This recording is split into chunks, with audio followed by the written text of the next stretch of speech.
ओम श्री गणेशाय नमः। भगवान शिव और माता पार्वती हम सभी की मनोकामनाओं को पूर्ण करें।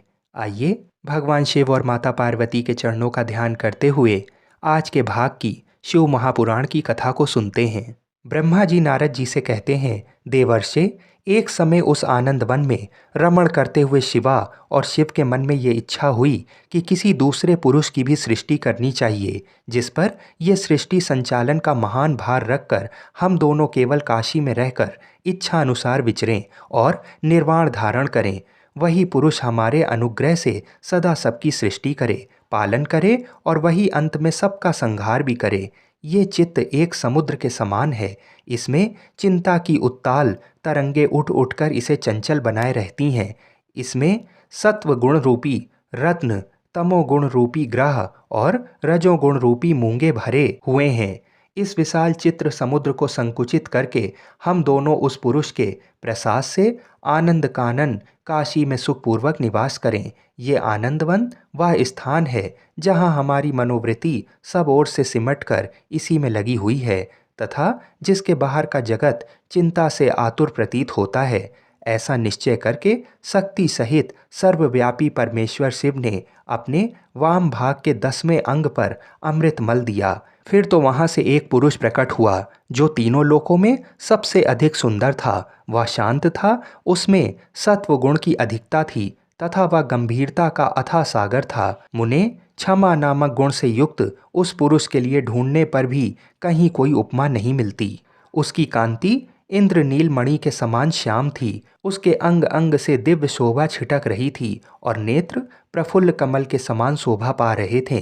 श्री अंगों पर सुवर्ण की सी कांति वाले 2 सुंदर रेशमी पीतांबर शोभा दे रहे थे। किसी से भी पराजित न होने वाला वह वीर पुरुष अपने प्रचंड भुजदंडों से सुशोभित हो रहा था।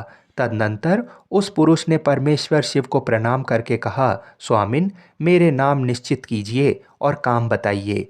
उस पुरुष की ये बात सुनकर महेश्वर भगवान शंकर हंसते हुए मेघ के समान गंभीर वाणी में उससे बोले, वत्स, व्यापक होने के कारण तुम्हारा विष्णु नाम विख्यात हुआ। इसके सिवा और भी बहुत से नाम होंगे जो भक्तों को सुख देने वाले होंगे। तुम सुस्थिर उत्तम तप करो, क्योंकि वही समस्त कार्यों का साधन है।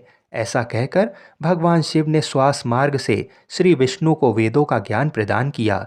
तदनंतर अपनी महिमा से कभी च्युत न होने वाले श्री हरि भगवान शिव को प्रणाम करके बड़ी भारी तपस्या करने लगे और शक्ति सहित परमेश्वर शिव भी पार्षद गणों के साथ वहां से अदृश्य हो गए। भगवान विष्णु ने सुदीर्घ काल तक बड़ी कठोर तपस्या की। तपस्या के परिश्रम से युक्त भगवान विष्णु के अंगों से नाना प्रकार की जलधाराएं निकलने लगीं। ये सब भगवान शिव की माया से ही संभव हुआ।